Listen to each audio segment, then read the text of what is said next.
Colorado Springs, the outlaw motorcycle gang Sons of Silence runs this city through intimidation and force. The club's rules are its doctrine, its patch, its most sacred image. I love my mother. I would do anything to keep my patch on my back. I would damn near kill my mom to keep it.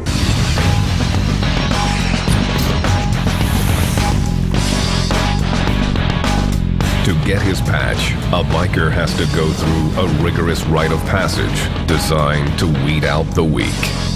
Before a biker can become a member, he must be a prospect. As a prospect, you're required to do whatever a patch-wearing member tells you to do. The Sons of Silence take no mercy on their prospects, hazing them relentlessly.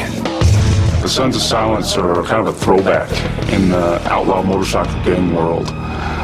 They like to punch the prospects in the mouth, headbutt them, kick them, do those kind of things, and just run them hard. Come on, Spec! If they holler for a prospect, you better get there quick. You don't kind of stumble over there, you run.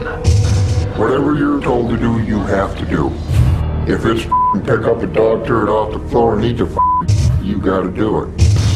Big Larry says prospects aren't required to break the law. If it's not their job, they're not a brother, they're not a patch holder. You don't ask prospects to do anything illegal. There is a loose interpretation of what illegal actually means. One of the duties is to help out patch holders get whatever they want, but also to assault anyone that they tell you to assault. When undercover agent Blake Bowler was prospecting, a patched member ordered him to go after a civilian who was bothering him at a motorcycle rally. He said, "Prospect, go clock that guy," which in our vernacular means go knock him out. If I don't do what he says, I'm gonna get boot stomped. Blake had just seconds to figure out his next step. If he broke the law, it would mean the end of his case. So, as I approach this individual, he sees me coming. He's got a bottle of liquor up to his mouth, and he's just holding it there, watching me approach him. And at this time, I had a 3D self flashlight, and I pulled that out. And just as I got to him, I swung with all that I was worth, and I just hit that bottle right below his chin. The bottle flew out of the guy's hand, and he toppled over. Blake hadn't actually touched him, but hoped he'd made enough of a scene. One of the national vice presidents saw me and told me, "Prospect, get over here." He stared at me for a second or two, and he said, "Good job," and then get out and get to work. Sometimes it's better to be lucky than good.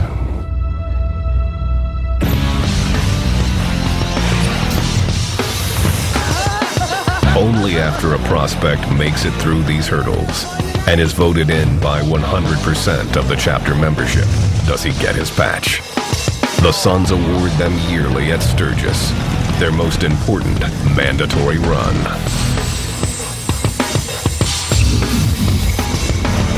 It's the members' last chance to torment the prospects, and they make the most of it, even dragging them through the fields in a shovel race. Then the club offers the patch, but only if the prospect can take it away from the entire group. That's about the only time in the club where you're pretty much free to hit anybody. President, enforcer, how bad do you want that patch? Once he's patched in, the new member goes out for his first ride in full colors. Only then is he introduced to the other traditions and rules of the Sons of Silence. The gang's first law is for those who violate their rules. It's called punishment. If you screw up, I mean, it used to say in their old bylaws, it was a beating. That's the punishment. You took a beating. It ain't no little girls club, man. This is man's club. You're gonna up, you're gonna take the man punishment. You don't wanna take that? Take your little squat ass out to do it. Each chapter has an enforcer who keeps people in line. In addition to enforcers, every chapter has a president, a vice president, and a treasurer. There are also national officers who oversee everyone, though they are spread across the Suns Nation. And then there's the gang's Special Forces unit, the Nomads. We have a Nomad chapter. If things cannot be done by the enforcers or the chapters of their state, town, or whatever, the Nomads will come in. The Nomads are the Grim Reaper. No one wants to see them coming. It's a death squad. They will f***ing take anybody out. No hesitation, no heartbeat, no f***ing blink of an eye. They would just literally f*** you up and kill you. The Suns employ a variety of weapons. We've had automatics, semi-automatics, AKs, pistols, hand grenades. They're there. Members carry 2 trademark weapons. One is a large industrial flashlight, the kind carried by cops. I wear a kill light. It's a legal weapon to carry because it's a flashlight. You break down, you got a light on the road. Somebody comes after you, you pull it out, you hit them with it. The other is a simple bandana tied to a large lock. Suns carry them in their back pockets.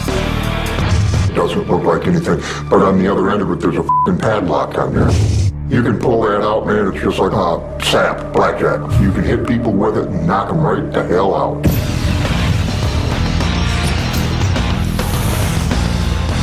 Weapons aren't the only way to recognize gang members. They all wear gear that brands them as Suns, including undercover agent Blake Boatler.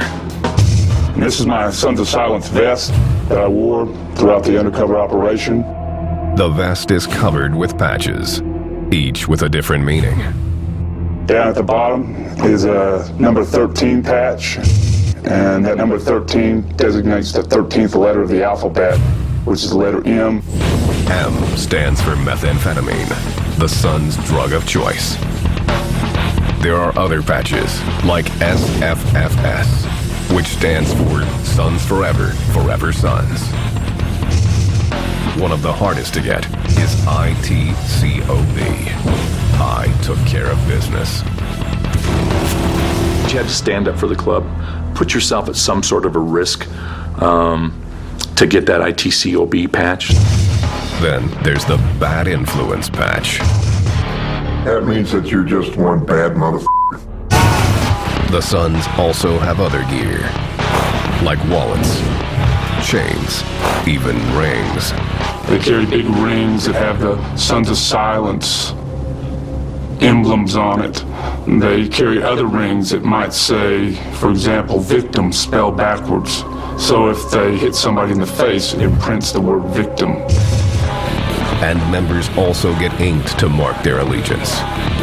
Those who have been in the club for 10 years are eligible for a tat of the club patch.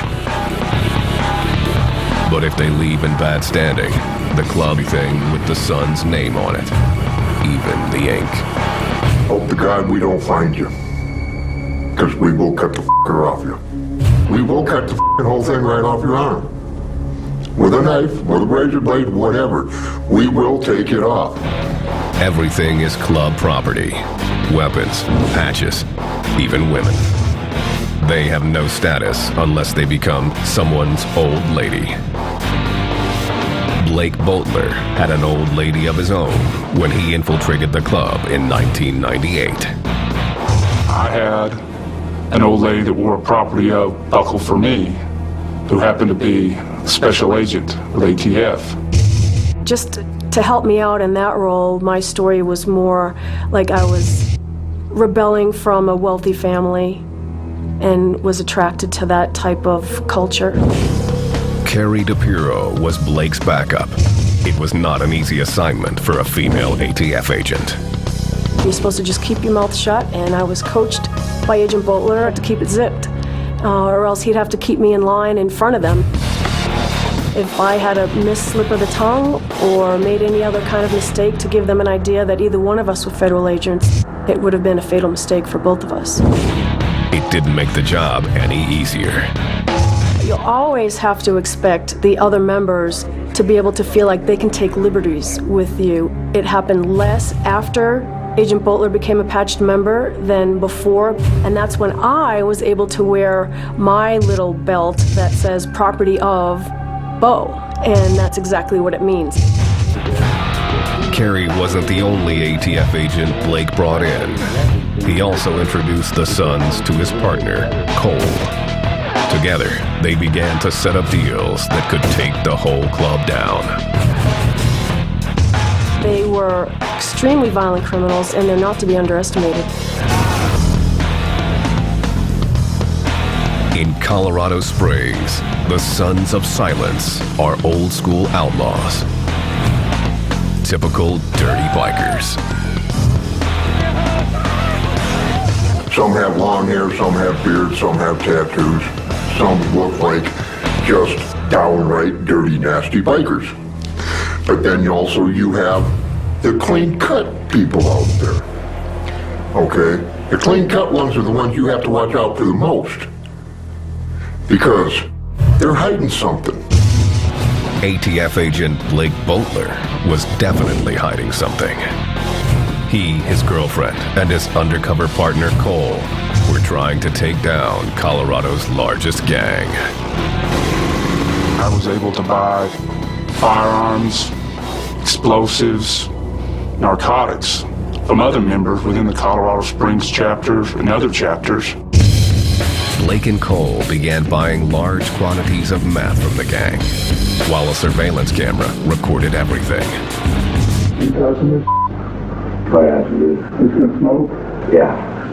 Yep. Here, Blake discusses a meth deal with Steve Cresson, the Sons member who claimed 18 years earlier to have been involved in the murder of the Outlaws' national president. Well, okay. On a half pound, probably get down to $6 grand easy. That's one to make my money, you know. Blake and his partner also began arranging firearms deals. I think you can get an ATF number for him and register. This surveillance video shows him negotiating a sale. The fire from the open position. They bought semi-automatic Sten guns, illegally modified to make them fully automatic machine guns.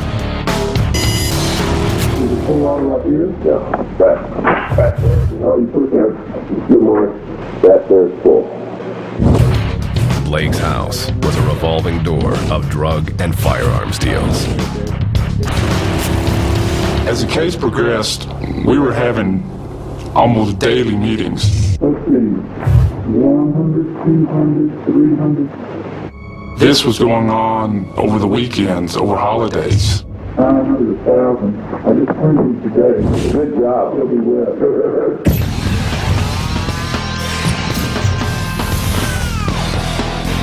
As Blake went deeper undercover, the rest of his life took a back seat. He rarely saw his own family.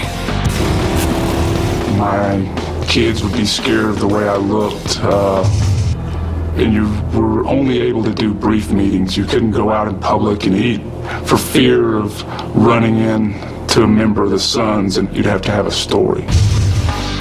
The stakes were high and got even higher as some became suspicious. Blake's partner Cole almost blew their cover the first time he met Nick Nichols. When I walked in to sit down, Cole, the other Fed, said, "Do you want a 7-Up no ice, right?" I'm like, "Yeah." He'd never met me before. I thought it kind of strange that he knew what I drank. Either he was really on top of it or he did his homework. Nichols wasn't the only one. In the middle of one gun deal, Blake was confronted by the national president, J.R. Reed. JR approached me and asked me, "What government agency do you work for with all these guns you've been buying?"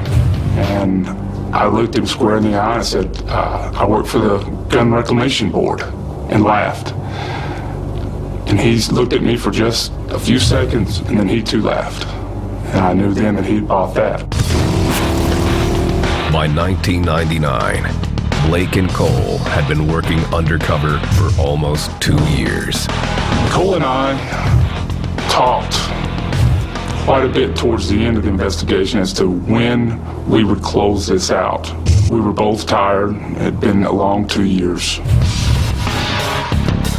In October, the ATF finally decided to conclude the investigation and roll up the Sons of Silence. Warrants were prepared for 21 members of the gang, including longtime national president J.R. Reed. Finally, on October 7th, Blake went into the gang's clubhouse early in the morning to disable the security systems. I was to take the club shotgun out from behind the bar. I was to disconnect the surveillance cameras, electronic beams that were set up. For the first time in 2 years, he took off his son's colors and put on his ATF uniform. Only a few hours before, I'd been a patch-wearing son standing in that clubhouse. And now, I was back to who I really am, which is a patch-wearing special agent with ATF.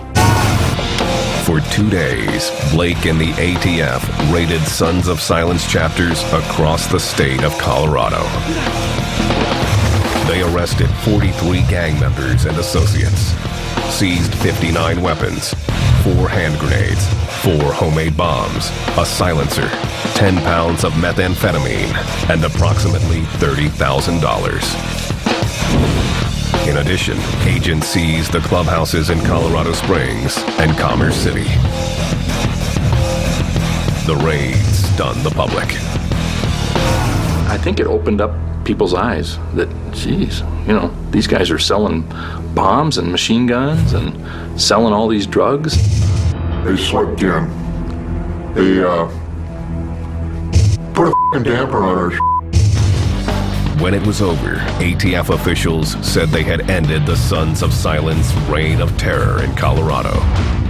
The Sons quietly disagreed. Us, we're bikers. We're the f***ing best of the f***ing best. They didn't take us down, we're still here.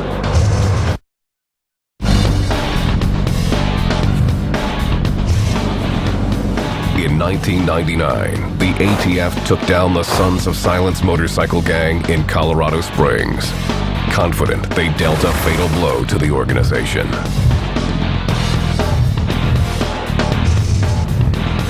Then, in 2003, after serving 18 months in prison, J.R. Reed, the gang's president of 22 years, died from heart disease. The whole Sons Nation showed up to pay tribute.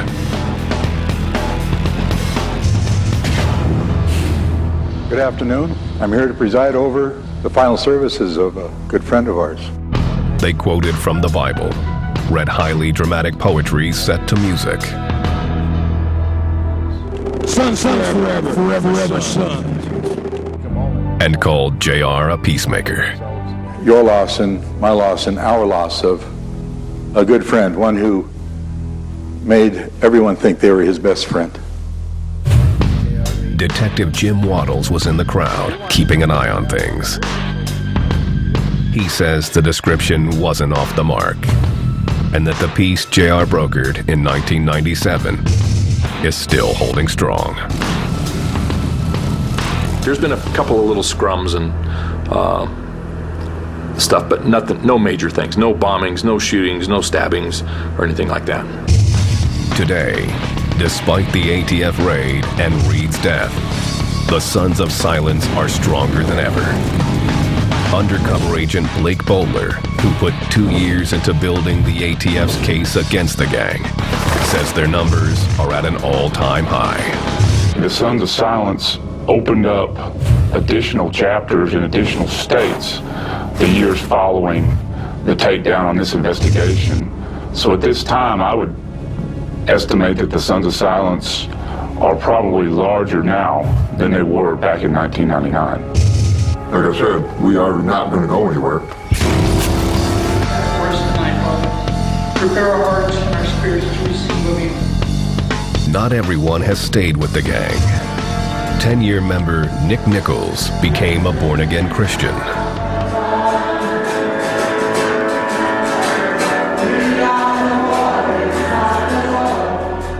I wanted a break. I wanted some time off. I wanted just to be with my wife.